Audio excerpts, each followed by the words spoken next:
स्मशानभूमीच्या प्रश्नावर आमदार अमित गोरखे आक्रमक.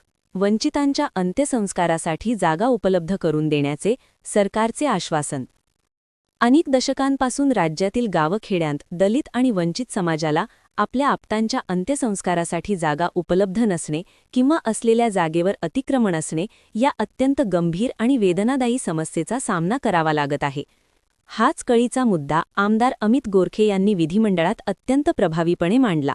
सभापतींच्या सूचनेनंतरही गोरखे यांनी आपला मुद्दा लावून धरत महाराष्ट्रभरातील स्मशानभूमी प्रश्नाची दाहकता सभागृहासमोर ठेवली.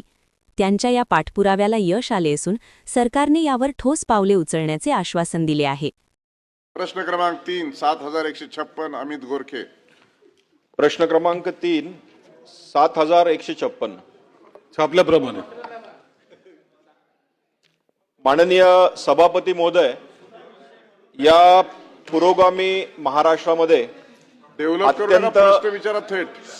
अत्यंत संवेदनशील व माणुसकीला काळीमा फासणाऱ्या विषयाकडे मी सर्वांचं लक्ष वेधू इच्छितो. छत्रपती शिवाजी महाराज, महात्मा फुले शाहू महाराज व डॉक्टर बाबासाहेब आंबेडकरांच्या पुरोगामी या राज्यामध्ये आजही राज्यातील ग्रामीण भागातील मागासवर्गीय मृत व्यक्तीला मरणोत्तर सन्मानाने निरोप घेण्यासाठी संघर्षाचा सामना करावा लागतो. हे अत्यंत क्लेशदायक आहे. मृत झाल्यानंतर सार्वजनिक स्मशानभूमीत अंत्यसंस्कार करण्यास आजही विरोध होत आहे. हा केवळ विरोध नसून संविधानाने दिलेल्या समानतेच्या अधिकाराची मला वाटतं ही पायमल्ली आहे. दलित स्मशानभूमी कागदपत्रे आहे जिथे जाण्यासाठी रस्ता नाही आणि ज्यांची शेती आहे त्यांना त्या स्मशानभूमीमध्ये जागा मिळते, पण ज्यांची शेती नाही त्यांना मात्र त्या स्मशानासाठी रोडवर जावं लागतं आणि रोड नाहीच मिळाला तर अनेक ठिकाणी कुठेही जावं लागतं. पावसाळ्यात गुडघाभर चिखलातून नदीपात्रात अंत्यसंस्काराला जावं लागतं, रस्ते मिळत नाही.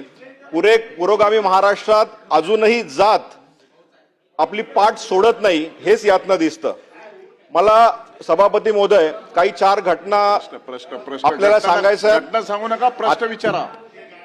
सोलापूर जिल्ह्यामध्ये माळेवाडी सांगोल्या या ठिकाणी मागासवर्गीय 23 ऑगस्ट रोजी रस्ता नसल्याने चिखलातून प्रेत नेलं आणि ग्रामपंचायत कार्यालयासमोर अंत्यसंस्कार झाला. जळगावमध्ये निपोणे पाचोरामध्ये बौद्ध समाजाचा 15 सप्टेंबर 2022ला सार्वजनिक स्मशानभूमीत दलित महिलेच्या अंत्यविधीला मज्जाव, पोलिसांनी त्या ठिकाणी गुन्हा दाखल झाला. हीच घटना सेम बीड, अंबेजोगाई, लातूर, पालघर, छत्रपती संभाजीनगर व अहिल्यानगर मध्ये झाली.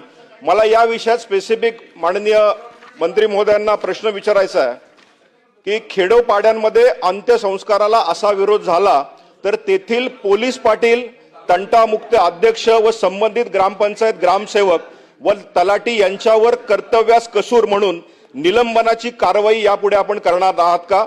माझा दुसरा स्पेसिफिक प्रश्न आहे, अशा केसेसमध्ये अॅट्रॉसिटी अंतर्गत तातडीने गुन्हे दाखल करून अजामीन पत्र आपण अटक करणार का? आणि माझा तिसरा प्रश्न आहे, अशा केसेससाठी राज्यस्तरीय हेल्पलाईन सुरू करून तक्रार प्राप्त होताच पोलीस संरक्षण देऊन अंत्यविधी पार पाडण्याची जबाबदारी जिल्हाधिकारी घेणार का? मंत्री महोदय. सभापती महोदय, मौजे पिंपरदरी, तालुका उमरखेड, जिल्हा यवतमाळ येथील बौद्ध समाजाच्या सौ अश्विनी स्वप्नील तलवारे हिने 21 वर्ष तिचं वय होतं. तिने 13/6/2025 रोजी कौटुंबिक कारणास्तव गळफास घेऊन आत्महत्या केली. आत्महत्या झाल्यानंतर तिला जेव्हा अंत्यसंस्कारासाठी घेऊन जाण्यात आलं तर त्या गावामध्ये 2 स्मशानभूमी आहेत. एक स्मशानभूमी जी आहे ही अनुसूचित जमातीच्या व्यक्तीवर अंत्यसंस्कार त्या ठिकाणी केले जातात. दुसऱ्या स्मशानभूमीमध्ये अनुसूचित जातीच्या व्यक्तीवर अंत्यसंस्कार केले जातात. अनुसूचित जमातीची जी स्मशानभूमी आहेत त्याला शेड आहे, परंतु अनुसूचित जातीच्या स्मशानभूमीमध्ये शेड नाही आणि ती गावापासून दूर आहे. त्यावेळेला पाऊस चालू होता. या ज्यांचं अंत्यसंस्कार करायचे होते काही लोकांनी सांगितलं की आम्हाला या ठिकाणी करू द्या, आणि त्यामुळे त्या गावामध्ये थोडा वाद निर्माण झाला. आमच्या स्मशानभूमीमध्ये नाही करू देणार असा काही लोकांचा आग्रह होता. आणि मग त्यामध्ये तंटामुक्ती समितीचे अध्यक्ष असतील, तिथलचे तहसीलदार आणि पोलीस यांनी एकत्रितपणे येऊन तो वाद मिटवला आणि त्याच ठिकाणी ज्या ठिकाणी त्यांना आवश्यक होता त्या ठिकाणी अंत्यसंस्कार करण्यात आले. परंतु या गोष्टीची आम्ही दखल घेतली. त्यांच्यावर कुणी वाद केला असेल तर त्यांच्यावर अॅट्रॉसिटीचा गुन्हा दाखल केला का, तर त्या अधिकाऱ्यांनी तहसीलदारांनी सांगितलं की अशी कोणती तक्रार आमच्याकडे प्राप्त झाली नाही. परंतु तरी काल मी त्या SP-ना, कलेक्टरांना आणि तहसीलदारांना यांच्याशी स्वतः बोललो. त्यांना सुद्धा या सूचना देण्यात आलेल्या की गावामध्ये अशामुळं जिथं वाद होतील किंवा वाद होण्याचं कारण आहे, स्मशानभूमीची जी काही जागा आहे ती 79 साली म्हणजे जवळपास 45 वर्ष झालीत ती जागा दिलेली आहे 20 गुंठे. हे दोन वेगवेगळ्या आणखी घटना आहेत. 20 गुंठे जागा दिलेली आहे आणि ती गावाच्या बाहेर जरी असली तरी त्या ठिकाणी कोणत्याही प्रकारचं शेड नाही. कलेक्टरना सुद्धा सांगितलं की DPC मधून त्याला तात्काळ तुम्ही नियोजन करा आणि त्या ठिकाणी ती स्मशानभूमी उभारा.